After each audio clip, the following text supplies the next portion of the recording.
My name is Maya Johnson, and for 28 years, I'd been the family embarrassment. Not because I'd done anything wrong, not because I'd failed at life, but because I didn't fit the image my family wanted to project. I grew up in South Atlanta. Our neighborhood wasn't fancy, but it was home. Mom worked double shifts at the hospital. Dad drove trucks cross-country. My older brother Marcus and I shared a bedroom until I was 12. We weren't poor, but we definitely weren't rich. Marcus was always the golden child. Star athlete. Straight A's. Full scholarship to Georgia Tech. He graduated, got an engineering job at a Fortune 500 company, and immediately started dating women who came from money. His tastes changed fast. Designer clothes. Luxury cars. A condo in Buckhead that cost more than our childhood home. I took a different path. After high school, I went to community college. Studied business administration while working full-time at a property management company. Mom was disappointed. Dad didn't understand why I wasn't pursuing a 4-year degree like Marcus. "You're wasting your potential," Mom said during one particularly brutal Thanksgiving dinner. "Look at your brother. Look at what he's accomplished." Marcus just smiled. He'd brought his girlfriend that year, a blonde named Brittany who wrinkled her nose at Mom's sweet potato pie and asked if we had anything less ethnic. I kept my head down, worked hard, learned everything I could about real estate, property values, tenant management, and development opportunities. My boss, Mr. Chin, saw something in me. He started teaching me about investment properties, about how to spot undervalued assets, about the power of strategic acquisitions. When I was 23, I bought my first property, a small duplex in a transitioning neighborhood. Everyone thought I was crazy. "You're throwing your money away," Dad said. "That area's dangerous." Marcus laughed. "Maya thinks she's a real estate mogul now." Q. I didn't argue. I just renovated that duplex, rented both units at market rate, and used the cash flow to save for my next purchase. Then my next. Then my next. By 25, I owned 6 properties. By 27, I had a portfolio of 18 units generating consistent monthly income. I lived modestly, drove a 10-year-old Honda, and wore clothes from Target. Every dollar went back into acquisitions. My family had no idea. Marcus got married 3 years ago to a woman named Victoria. She came from old money. Her family owned a textile manufacturing business, lived in a mansion in Marietta, belonged to an exclusive country club.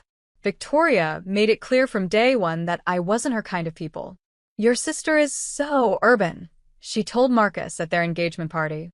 I was standing right there. "Does she always dress like that?" I was wearing jeans and a nice blouse. Apparently not nice enough. Marcus didn't defend me. He just shrugged. Maya's always been different. The exclusion was gradual at first. Birthday parties I wasn't invited to.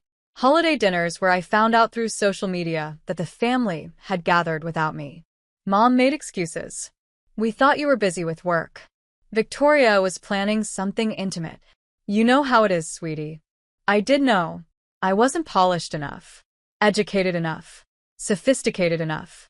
I was the reminder of where we came from, and Marcus's new life required forgetting those roots entirely. I stopped attending family events even when I was invited. The tension, the judgment, the barely concealed embarrassment, it wasn't worth it. I focused on building my empire instead. What my family didn't know was that I'd stopped being a small-time landlord years ago. At 26, I'd partnered with a developer on a major mixed-use project in East Atlanta. My 18 properties became collateral for a much bigger play. The project succeeded beyond our projections. My 20% stake became worth almost $2 million. I reinvested everything. Aggressively. Commercial properties in emerging neighborhoods. A boutique hotel in Savannah. A shopping center in Athens. Partnership stakes in 3 luxury apartment complexes. My property management company, which I'd quietly purchased from Mr. Chen when he retired, now managed over 300 units for other investors. By 28, my real estate portfolio was valued at just over $8 million. My annual income from rents, partnerships, and management fees exceeded what Marcus made in 3 years. I still drove the Honda. Still lived in a modest condo. Still wore Target clothes. But I also owned a beach house in Hilton Head, a mountain cabin in North Carolina, and a penthouse in downtown Atlanta that I used maybe twice a month. My business partner, James, constantly told me I needed to live a little. You're worth $8 million, Maya. Buy yourself something nice. Take a vacation. Enjoy it. I am enjoying it, I'd tell him. I'm enjoying building something that lasts. The truth was simpler. I didn't need to prove anything to anyone. My bank account knew what I was worth. That was enough. Until the family reunion announcement. The group chat message came on a Wednesday evening in June. Marcus. Hey family, Victoria, and I want to host this year's Johnson family reunion. We found the perfect beach house in Tybee Island. Sleeps 20, right on the ocean. It's going to be amazing. Mom. Oh, honey, that sounds wonderful. Dad. Count us in. When? Marcus. Last weekend in July. Victoria's already planning the whole thing. Catered meals, activities, the works. Aunt Joyce. Fancy. Can't wait. Cousin Derek. Sounds dope. I watched the messages roll in. Waited to see if I'd be included or if this would be another forgot to mention it situation. Then came the direct message. Just to me. Marcus. Hey Maya. So, about the reunion. Victoria and I talked, and this is awkward. But her family's beach house has a certain vibe. Very upscale. Very curated. And Victoria's parents are coming for a day.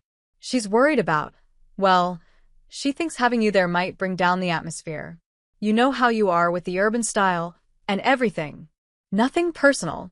Just want to keep things classy. I stared at my phone for a full minute. You know how you are. Urban style.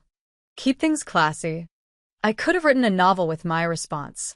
Could have listed every property I owned, every zero in my bank account, every investment that proved I was more successful than Marcus would ever be.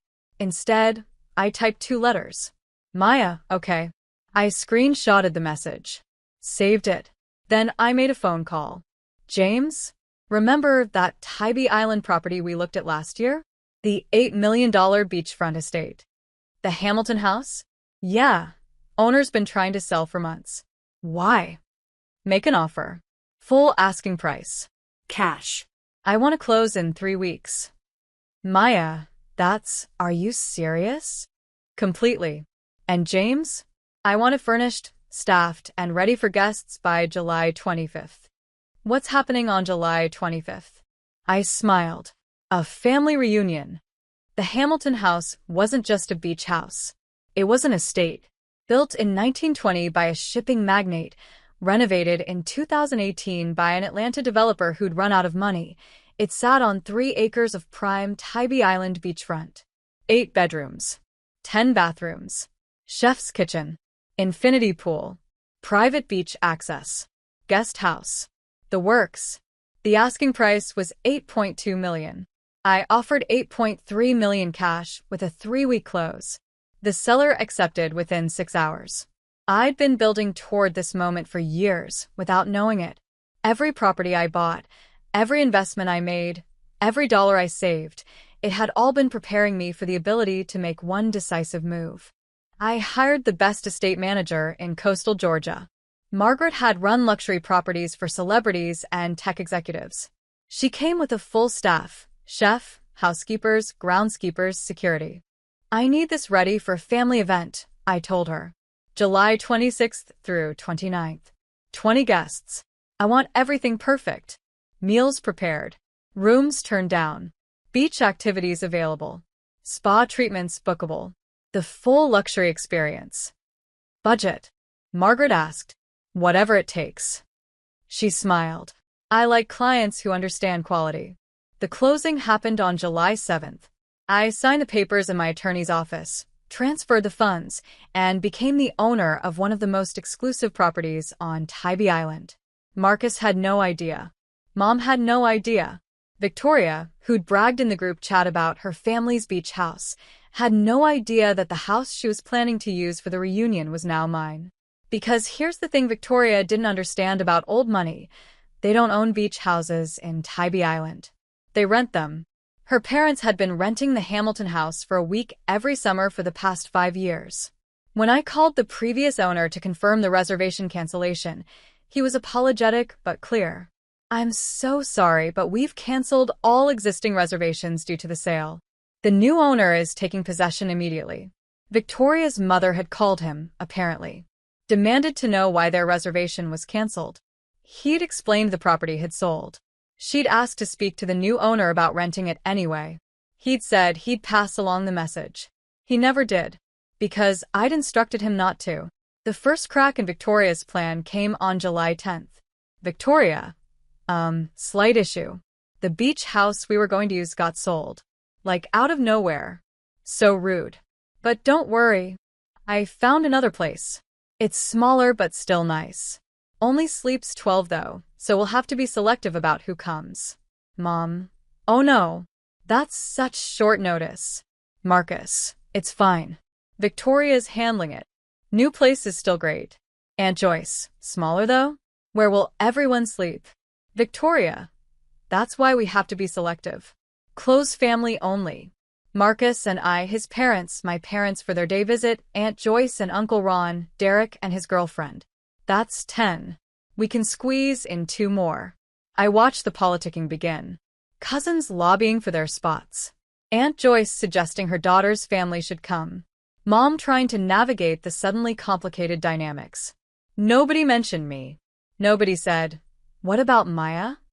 Because I'd already been excluded before the house even sold. On July 15th, Victoria posted the official guest list. 12 people. Extended family who'd driven from 3 states away were suddenly uninvited. The group chat got quiet, resentful. Cousin Tamika. Wow. So much for a family reunion. Aunt Carol. I already bought plane tickets. Victoria. I'm so sorry. The new house is just smaller. Maybe next year we can plan something bigger. Marcus backed her up, of course. Kept saying it was about space, about logistics, about making sure everyone who came had a comfortable experience. Not a single person asked about me. Because in their minds, I'd already said no. I was already out. I waited until July 20th to make my move. I created a new group chat. Included everyone who'd been uninvited or overlooked. Aunt Carol, Cousin Tamika, and her family. Uncle Paul. My cousins from Florida. Even some extended family members who hadn't been included in the original reunion planning. Maya. Hey family. I know plans change for the reunion, and I know some of you aren't able to make it to Marcus and Victoria's gathering. I wanted to extend an invitation to a different reunion that same weekend. I've arranged accommodations at a beachfront property in Tybee Island. All inclusive. Meals provided. Beach access. Activities. No cost to you. Just come and enjoy. July 26th to 29th. Let me know if you're interested. The responses came fast. Aunt Carol. Maya. This is so generous. Are you serious? Cousin Tamika. OMG, yes. We'd love to come. Uncle Paul. What's the catch? Maya. No catch. Just want to see family. You all in? Within 2 hours, I had 15 confirmations. People Marcus and Victoria had excluded or overlooked. People who'd been told there wasn't enough room. I didn't tell them where we were staying. Just said I'd send details closer to the date. The word got back to Marcus, of course. The family network was too interconnected for it not to. He called me directly. First time he'd actually called in 6 months. Maya, what are you doing? Having a family reunion, I said calmly. You can't just... Victoria spent weeks planning this. You're dividing the family. Victoria divided the family when she uninvited half of them because her rental fell through. It's not her fault the house sold. I know, I said. Life's unpredictable like that. Where are you even staying? Some cheap motel. A beachfront property. It's handled. Maya. His voice took on that patronizing tone I knew so well. Look, I get that you're trying to do something nice. But you can't compete with what Victoria's planned. She's got catering, activities, a professional photographer. This isn't some budget reunion you can throw together. I'm aware. Then why are you doing this? Because family matters, Marcus. Even the ghetto parts. I hung up. He tried calling back. I didn't answer. Victoria posted in the main group chat an hour later. Victoria, I've heard there's some confusion about multiple reunions happening. Just to be clear, Marcus and I are hosting the official Johnson family reunion at our beach house in Tybee Island. Anyone attending Maya's event should know it's not affiliated with the family's main gathering. Mom. Victoria, I don't think Maya meant to cause problems. Victoria, I'm just clarifying. We've put a lot of work into this. I didn't respond. Didn't engage. Just sent my invited guests the address and details. The Hamilton House, 1247 Ocean Boulevard. Check-in Friday at 2 p.m. Nobody recognized the address. Why would they? It was just a beach house. Or so they thought. Friday, July 26th arrived with perfect weather. Sunny, 82 degrees, light ocean breeze. My guests started arriving at noon. Aunt Carol and Uncle Paul first. Then Cousin Tamika with her husband and 3 kids. Uncle Thomas from Florida. Cousin Derek's sister, Ashley, who'd been cut from the official reunion. More family members rolled in throughout the early afternoon. Each one had the same reaction when they saw the Hamilton house. Maya, this place is incredible. How did you afford this? Is this really where we're staying? I just smiled. Welcome home. Margaret and her staff handled everything flawlessly. Luggage carried to rooms. Welcome cocktails on the veranda. Fresh fruit and cheese platters. Kids immediately given beach toys and shown to the pool. By 2 o'clock, 15 family members were settled into the Hamilton house, marveling at the ocean views, the chef-prepared lunch, the sheer luxury of it all. At 2:47 p.m., I was in the kitchen with Margaret reviewing dinner plans when my phone buzzed. Marcus. Calling again. I let it go to voicemail. Then a text. Marcus. Maya, we have a problem. Victoria's parents' beach house address is 1247 Ocean Boulevard. We're pulling up now, and there are cars everywhere. Did you rent a house on the same street?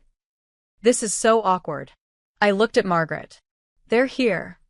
She nodded. Should I have Charles handle it? No. I will. I walked out to the front entrance just as Marcus's Range Rover pulled into the circular driveway. Behind him, 2 more cars, Mom and Dad in one, Victoria's parents in the other. Marcus got out first. Saw the Hamilton house. Saw the cars. Saw the family members visible through the windows. His face went confused, then annoyed. Victoria stepped out of the passenger seat. Designer sundress. Oversized sunglasses. The picture of entitled wealth. She looked at me standing on the front steps. What are you doing here?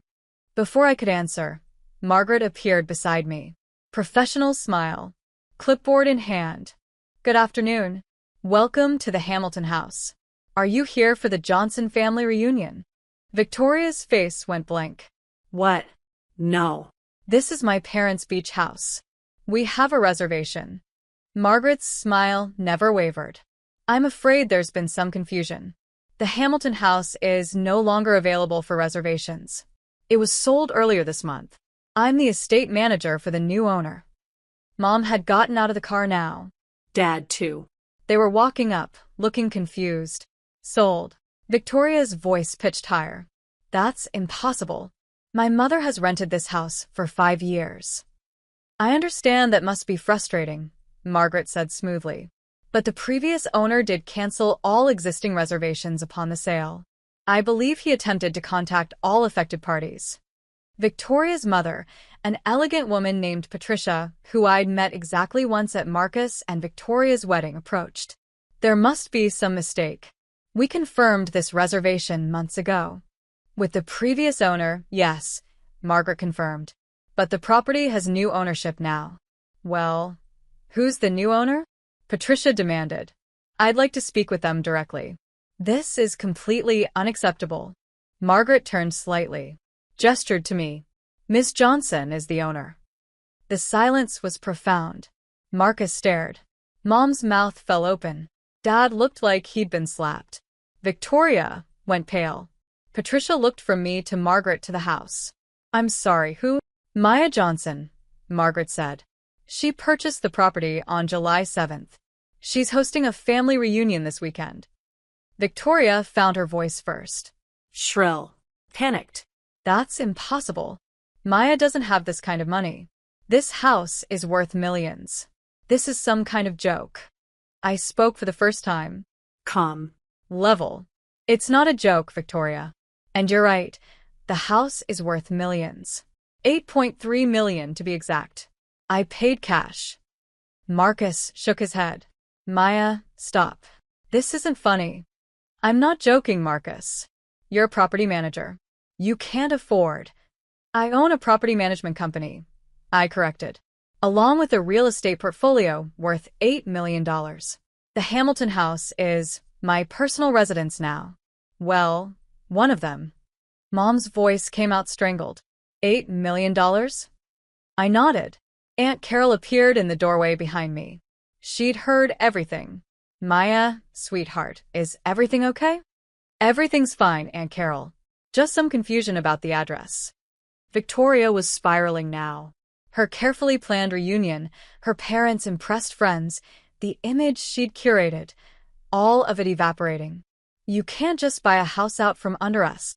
I didn't buy it from under you, I said. I bought it from the owner. You were renting. The sale canceled your rental.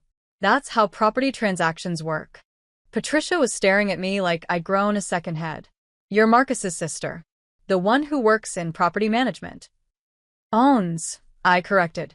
I own a property management company, Johnson Property Group. We manage over 300 units across Georgia. I also own commercial properties in Atlanta, a hotel in Savannah, and partnership stakes in several luxury developments, plus this house and 2 others. Dad finally spoke. Maya, how, when? I've been building this for 10 years, Dad. Since I was 18. Victoria turned to Marcus. You said she was broke. You said she couldn't even afford to come to our wedding properly dressed. I'd worn a simple black dress to their wedding. From Target. Cost $40. It had been perfectly appropriate. Marcus's face flushed. I didn't.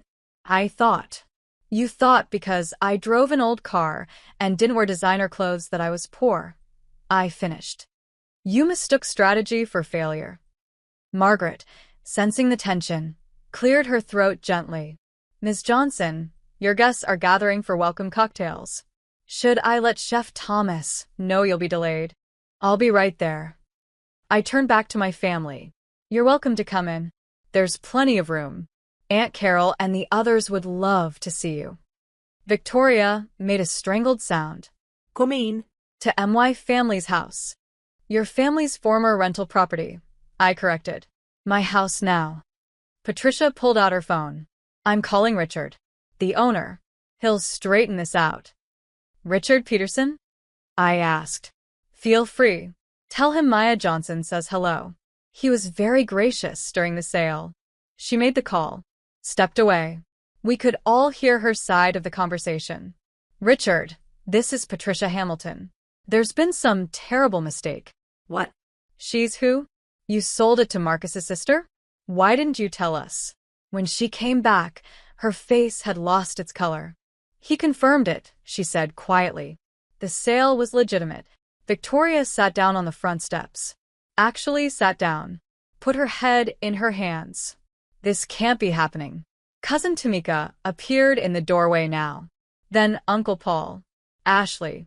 More family members, drawn by the commotion. Maya? Mom's voice was small. I don't understand. Why didn't you tell us? Tell you what, Mom? That I was successful? You never asked. You never wanted to know what I was doing with my life. You were too busy being embarrassed by me. We weren't embarrassed. Marcus told me not to come to this reunion because I was too ghetto for Victoria's beach house vibe. Direct quote. I have the text. I pulled out my phone. Showed the screenshot. Mom read it. Her face crumbled. Marcus stepped forward. Maya, I didn't mean. Victoria was just worried about how I'd make her look, I finished. I know. That's why I bought the house. Because I realized something, Marcus. You're so worried about looking successful that you never bothered to actually become successful. You make good money. That's it. You're still paying off your condo. Your Range Rover is leased. Victoria's trust fund is what affords your lifestyle. Victoria's head snapped up. How dare you? I'm not saying it to be cruel. I'm saying it because it's true. There's nothing wrong with your life, Marcus. But there is something wrong with excluding family because they don't match your aesthetic. Dad was looking at the house, at the luxury cars in the driveway, at the family members visible inside. You own this. Ido. And the reunion inside is for the family members who were excluded from the official reunion. Aunt Carol. Tamika. Ashley. People who weren't upscale enough for the curated experience. Margaret spoke again, gently. Ms. Johnson, I don't mean to rush you, but your guests are waiting. I nodded, looked at my family one more time. You're all welcome to stay. There's room. We have 8 bedrooms, and only 4 are occupied. Chef's preparing dinner for 20. There's more than enough. Stay. Victoria's voice was hollow. In my family's house. In MY house, I corrected. We're guests, not hosts. Can you handle that? The question hung in the air. Patricia was the first to break. I think we need to find alternative accommodations. Mom, Victoria started. No, Victoria. This is humiliating enough. Patricia looked at me. I apologize for the assumption that you couldn't afford this property. That was inappropriate. I nodded, accepted the apology. Marcus looked torn, looking between Victoria and me, between his wife and his sister. Mom was crying now. Quiet tears. Maya, I'm so sorry. We had no idea. You had no idea because you never asked, Mom. You just assumed. Can we talk? Inside. I considered it, then nodded. Of course. Come in. Victoria's parents left. They couldn't handle the reversal. Patricia actually apologized again before she left, which surprised me. Victoria herself stood frozen on the front steps for 10 minutes before Marcus finally convinced her to leave. She couldn't even look at me, just got in the Range Rover and stared straight ahead while Marcus backed out of the driveway. But Mom and Dad stayed. I brought them inside. The family members who'd already arrived greeted them warmly, oblivious to the drama that had just unfolded outside. To them, it was just Ron and Sheila Johnson arriving at their niece's incredible beach house. We sat on the veranda. Margaret brought iced tea. The ocean stretched out before us. Dad spoke first. $8 million. 8.3 for this house. I corrected. My total portfolio is around 8 million. Some of that's equity, some liquid, some tied up in partnerships. Mom was still processing. Hell, Maya? How did you do this without us knowing? I worked. I saved. I invested every dollar I could. Mr. Chin taught me about real estate and I ran with it. Started with a duplex, built from there. It's taken 10 years. 10 years, Dad repeated. Since you were 18. Since I was 18. And we thought. Mom couldn't finish the sentence. You thought I was failing because I didn't follow Marcus's path. Because I went to community college instead of Georgia Tech. Because I worked in property management instead of getting an engineering degree. Because I drove an old car and wore Target clothes. You still drive that Honda, Dad said. It runs fine. Why replace it? He almost smiled. That's practical. I'm practical, Dad. Always have been. I just don't perform wealth the way Marcus and Victoria do. Mom was looking around the house. At the marble floors, the ocean view windows, the expensive art on the walls. This is real. This is really yours. It is. And you let us exclude you. Let us treat you like I was an embarrassment. I finished gently. Yeah, I did. Because I wanted to see who you all really were when you thought I had nothing. That hit hard. I saw it in Dad's face. That's not fair, Maya. Isn't it? Marcus told me not to come because I was too ghetto. He didn't defend me when Victoria made that judgment. You didn't question it. Mom, you didn't even ask if I was okay being excluded. Silence. Then Mom said, "You're right. We failed you. I failed you." The admission hung in the air. Aunt Carol appeared in the doorway. "Maya, honey, sorry to interrupt, but Chef wants to know if your parents are staying for dinner." I looked at them. "Are you?" Mom nodded. "If you'll have us." Of course. They stayed. Dinner was a seafood feast: grilled mahi-mahi, shrimp scampi, roasted vegetables, fresh bread. Chef Thomas outdid himself. The whole extended family gathered around the massive dining table, laughing and telling stories. Mom and Dad were quiet, observing, seeing me in a completely different light. After dinner, Uncle Paul pulled me aside. "Your mama told me what happened outside, with Marcus and his wife." "Yeah. That took guts, baby girl. Standing your ground like that." "I'm tired of shrinking myself for people who wouldn't do the same for me." He nodded. "Your granddaddy would be proud. He always said you had steel in you." That meant more than he knew. Saturday morning, Marcus came back. Alone this time. Victoria stayed at whatever hotel they'd found. I was on the beach with Cousin Tamika's kids, helping them build sandcastles, when I saw him walking across the sand. Tamika saw him too.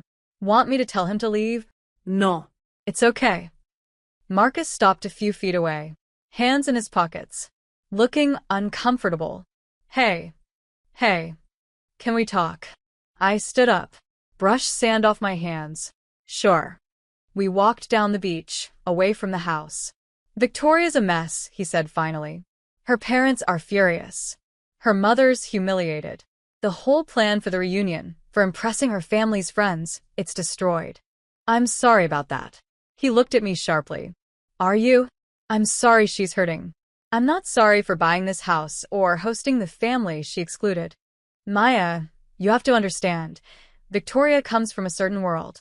Image matters to her. Status matters." "I understand that perfectly, Marcus.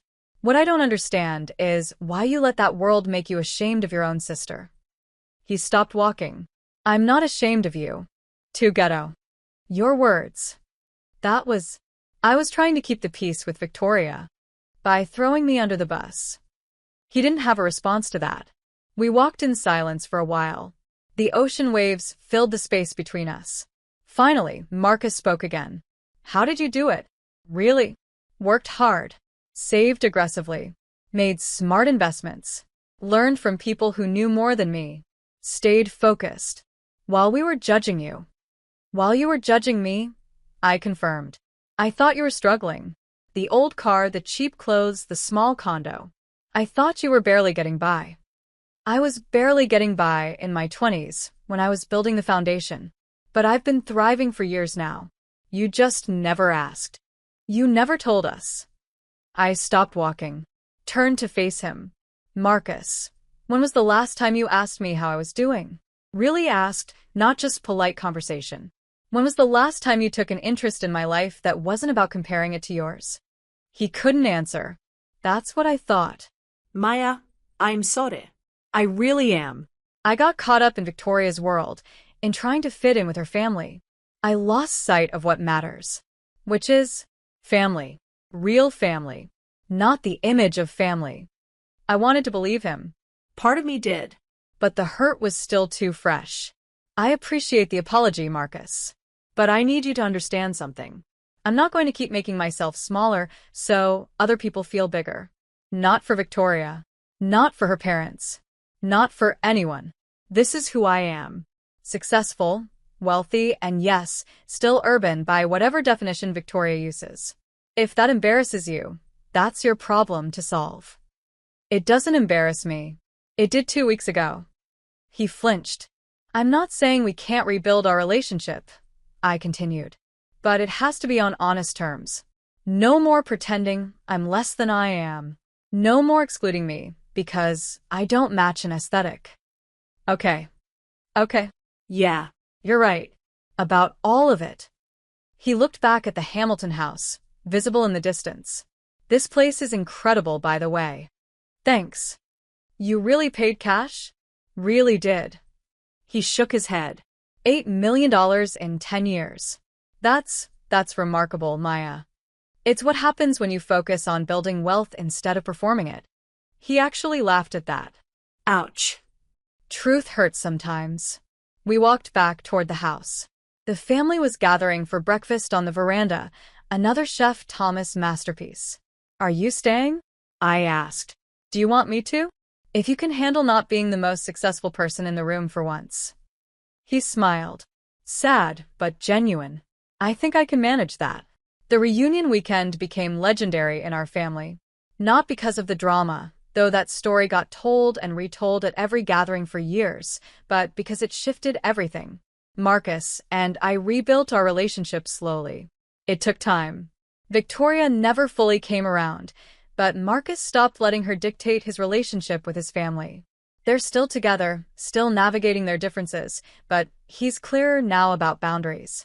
Mom and Dad visited me in Atlanta 3 months later. Saw my real condo, my office, met my business partner James. Dad actually cried when he saw the wall of property deeds in my office. I'm so proud of you, he said, and I'm so sorry I didn't see this sooner. You see it now, I said. That's what matters. I ended up keeping the Hamilton house. It became the official Johnson family reunion location. Every summer, the whole extended family gathers there. No exclusions. No curated guest lists. Just family. Aunt Carol brings her famous potato salad. Uncle Paul mans the grill. Cousin Tamika's kids rule the beach. We're loud, chaotic, messy, and absolutely ghetto by Victoria's standards. And it's perfect. The business kept growing. By 30, my portfolio hit 12 million. By 32, I was featured in Atlanta Business Chronicle's 30 Under 30 issue. Marcus framed the article. Put it in his office. My sister, he tells people now. She's a real estate mogul. The funny part? I still drive the Honda. Still shop at Target sometimes. Still live modestly most of the time. Because I learned something important during those years of being dismissed and excluded. Your worth isn't determined by other people's perception. It's determined by what you build when nobody's watching. I built an empire while they thought I was failing. And when they finally saw the truth, it wasn't about proving them wrong. It was about proving myself right. The beach house sits empty most of the year. Margaret maintains it beautifully. I use it maybe once a month for weekend getaways. Sometimes I bring dates there. They're always impressed. Sometimes I go alone and sit on the veranda with a book and the ocean. But my favorite times are those reunion weekends, when the whole family descends and the house fills with laughter and arguments and love. When kids run through the halls and someone's always complaining about the music being too loud. When we're just us. No pretense. No performance. Just the Johnson family, ghetto roots and all, gathering in an $8 million beach house that none of them ever saw coming. Marcus pulled me aside during last summer's reunion. We were on the beach, watching the sunset. You know what the craziest part is? He asked. What? I make 6 figures. Have a great job. Live in a nice condo. By any objective measure, I'm successful. You are successful. But I spent so much energy trying to look successful that I never actually built anything. You built an empire. I built an image. It's not too late to build something real, I said. I know. I'm starting. Small investments. Real estate, actually. Following your model. I smiled. Want some advice? Always. Stop worrying about what Victoria's parents think. Start worrying about what you'll think in 10 years when you look back at the choices you made today. He nodded. That's good advice. I learned it the hard way. We stood there in comfortable silence, brother and sister, watching the sun sink into the Atlantic. The family called us back for dinner. Chef Thomas had outdone himself again, this time with a low country boil that fed 30 people. As I walked back toward the house, toward the noise and chaos and love, I thought about that text from Marcus 2 years ago. Too ghetto for her beach house vibe. I looked at the Hamilton house. My house. My achievement. My proof. And I smiled. Because sometimes the best revenge isn't proving them wrong. It's proving yourself right.